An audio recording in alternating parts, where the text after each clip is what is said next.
Today, we're going to talk about the 10 most important things you should consider when buying a home. And make sure you stick around to the end because number 10 will definitely save you from buyer's remorse, especially if you don't currently live in the Phoenix area. Welcome to our channel, AIM Home Group.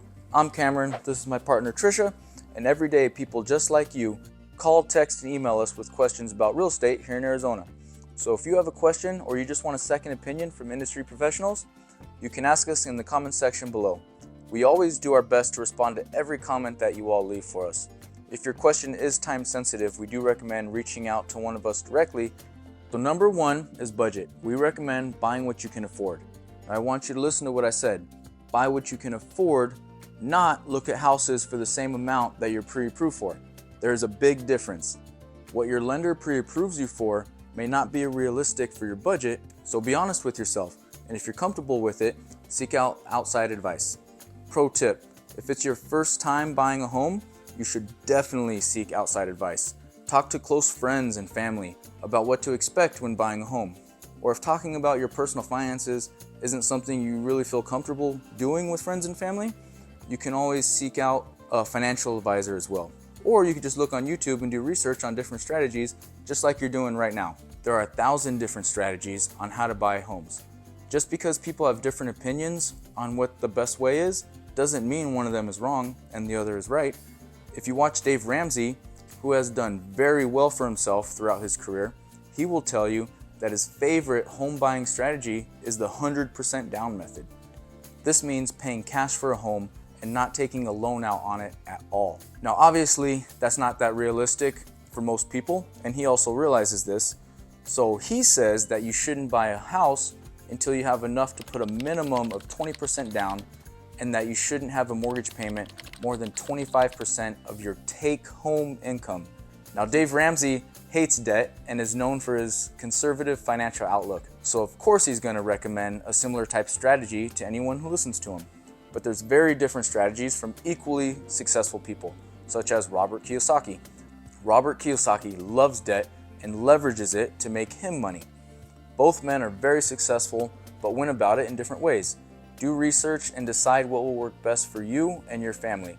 Our recommendation is that our clients do not overextend themselves, and remember, your first home does not have to be your dream home. Number 2 is location. Now, I'm sure you've heard of this one before. Location, location, location. Ask any successful investor or realtor, and they will tell you this is one of the most important things to consider when buying. Of course, there are other important considerations, like how far away your job, family, and friends are from the area that you want to live. If you have kids or plan to in the future, you should also know how the school district is performing. At the end of the day, your location will directly affect the resale value of your home. There is so much we could go over about how important the location is. We could probably do a 1-hour episode just on this topic. But we do have more to cover, and we don't want to take up too much of your time. We do have a free spreadsheet on our website that will help you decide what is important to you when it comes to finding an area to live. You should definitely check it out after this video. We have a link in the description that will take you right to it. Number 3 is the length of stay. One of the most overlooked factors from future homeowners is how long they will be living in their new home. And to be completely honest, it's one of the most important. On average, it takes 3 to 5 years to break even or even make a profit on a home. So with that being said, the duration of your stay should absolutely affect the decision to buy or rent a home. Now, coming up with a vision of your future is something that you may have already done, but we all know plans change in a blink of an eye. When I bought my first home, I was young, single, and I wasn't looking toward the future at all. But like I was saying, plans change. And mine changed when I met my wife, and they changed even more when we had our first kid. My home was no longer my home, it was ours. And it was not the home that was perfect for my family anymore. So we sold it 4 years after I bought it and moved into a new home that was perfect for us. Now I told you on average it takes 3 to 5 years to break even or even make a profit. I only owned that home for 4 years, and we were able to make about a 40% profit when we sold it. If you're in a similar situation and your home is no longer perfect for you or your family, let us know and we can help you find the perfect home for your family's current or future plans. Number 4 is the size of your home. Bigger is not always better when it comes to home size. Bigger homes cost more to live in. Here are 3 questions you should ask yourself to figure out what size home you need. Question 1, you should already know because we just went over it. How long will you be in this home? Is this home good enough for now, or will it be your forever home? The chances of you buying your forever home as your first home is unlikely. Nowadays, people tend to own 3 or more different primary residences in their lifetime. Question 2, what events will you host? Will you be hosting Thanksgiving dinner, or are the only people coming over college buddies to watch the game? Is indoor space more important, or is the garage or backyard space more appealing to you? And question number 3, how many bedrooms do I need? And this actually can be a more difficult decision than it was in the past. We touched on this earlier, and since some of you are working from home now, either full-time or part-time, chances are you added an office in your living room or hid it in your bedroom. Or maybe you got lucky and had a den that you were able to use. A lot of people are getting creative and turning their once spare bedroom into a hybrid room that is both a spare bedroom and office space. You have plenty of possibilities, you just need to figure out what's going to work best for your situation. Number 5 is kitchen layout. This one buyers tend to think more about and have a good idea of what they want. There was a survey done by the New York Post at the end of 2022, and they found that the average person spends over an hour every day in the kitchen, 67 minutes to be exact. That equates to over 400 hours a year. So of course, home buyers are going to pay attention to the part of the home that they spend so much time in, and you should too. You should be extremely critical of the kitchen when looking at a home and envision how it's going to be used. If you don't cook much and you always eat out, that's great. You won't need a big kitchen, and the amount of counter space or cupboard space won't matter to you. As long as the house has a microwave and a fridge, you're probably set. And to be honest, that's going to make finding a home much easier for you. But if you do spend 400 hours a year in the kitchen because you like to cook or you want to teach your kids to cook, you will need a larger one that has a nice flow to it. There is a saying that goes, the kitchen is the heart of the home. And that's something that I truly believe. Whether you're cooking a Thanksgiving meal for friends and family or just heating up a Hot Pocket, make sure the layout of the kitchen is adequate and try and envision what you'll be using it for. Number 6, the age of the home and maintenance costs. In our opinion, a house becomes an older home when it has reached its 15 to 20 year mark. That's when major maintenance costs come into play. There are 3 major ones that we wanted to cover. Number 1 is the exterior paint. It's likely that a 20-plus-year-old home will need to be repainted in the near future, especially if there is an HOA. The cost for this will range in the thousands, depending on the home's square footage, how many levels the home has, the number of paint colors, if any exterior wall repairs are needed, and if any exterior wood trim needs to be replaced. Number 2, HVAC unit, which is also known as the heating and cooling system. Now, this is important, so please listen up. Air conditioning is a must-have here in Arizona in the summertime, especially if you have young children or are elderly. Temperatures get above 100 degrees all the time, and your home turns into an oven if you don't have AC. I couldn't even tell you how many stories I've heard about AC units going out in the summer. It's well known that our air conditioning techs are overloaded during that season, and many people can't get their unit repaired right away.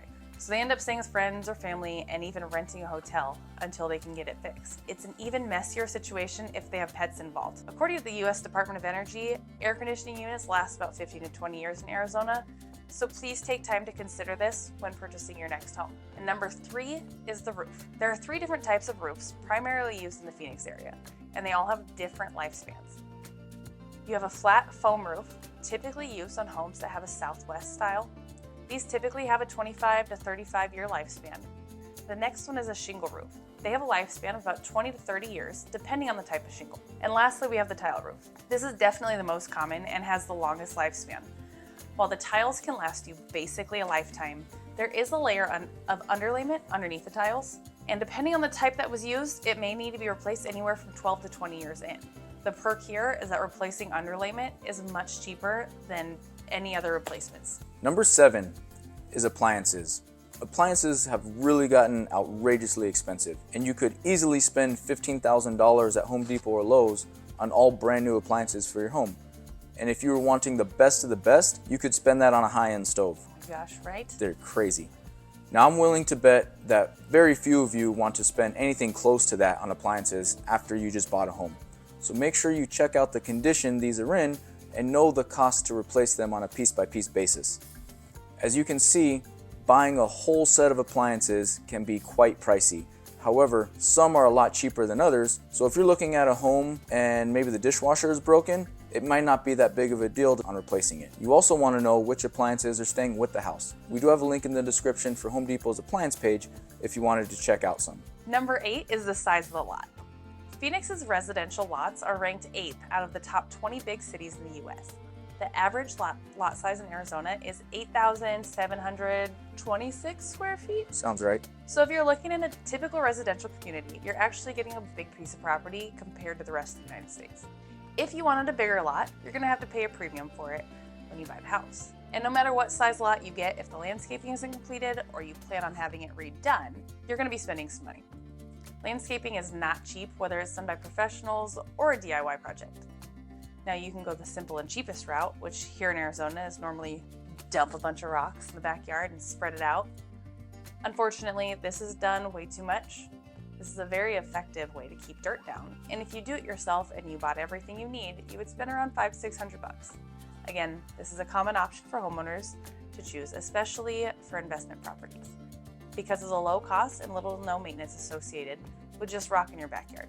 But if you want a backyard that goes from this to this, or even this, you're going to spend tens of thousands of dollars. And if you're wanting to put in a pool, you're going to spend closer to that 6-figure mark in your backyard. If a pool is important to you, you may want to consider buying a home with a pool already installed. The cost of installing a pool is never seen on the return. Number 9 is seller incentives. When people think of seller incentives, they think of money from the seller that's credited towards the buyer at the end of a real estate transaction. But what about other incentives that the seller may have? What about incentives that you can use for your advantage while negotiating for a home? For example, what if the seller got a new job out of state and is moving at the end of the month, and their house has been on the market for 60 to 90 days? This is something that a good agent should be able to find out and use to your advantage. There could be a million different scenarios that put the seller in similar positions. This may be your perfect opportunity to swoop in and buy that house for a discount. Now, these types of things is not something you're going to be able to tell as a buyer on looking on Zillow or Redfin. The best way to get a deal is to let your agent do their job. They know how to find out what's important to the seller. This allows the realtor to negotiate the best deal possible for you. Number 10. Lastly, we want to cover noise from flight paths. If you're from Phoenix, and even more specifically the West Valley, you may be familiar with this. The majority of the air traffic noise comes from the Luke Air Force Base. It's located on the west side of Phoenix, and because of this, you may be subjected to noise throughout the day. From fighter jets. It's kind of cool to see and hear the jets go by if you're not used to it, but over time it can become quite annoying and frustrating. But just like everything else that is repetitive, you learn to drown it out and it becomes background noise. But it does take a while for that to happen. The good news is if you're a buyer, this is considered an adverse material fact to the home and is required by Arizona law to be disclosed when selling a home. The bad news is not every seller is honest, or they may have drowned it out for so long that they forgot, and they may not disclose this. Luke Air Force Base is located between Camelback and Northern, just east of the Loop 303. You can normally find if a home is located in a flight path in a public report, or if you're a client of ours, you'll have already been informed of this if it applies. We hope you found this video helpful and it's given you the tools you need to go out and find your perfect home. And if you found this video helpful, we would really appreciate it if you hit the like, subscribe, and of course that notification button so you could be the first one to watch our latest videos. We understand how stressful buying and selling a home can be. Here at AIM Home Group, we make real estate easy. We take care of everything for our clients from start to finish, taking as much stress away from you and making your home buying or selling experience a pleasant one, as it should be. If you enjoyed this episode, check out our YouTube channel, AIM Home Group. I'm Cameron. And I'm Trisha. Thanks for watching and see you next time.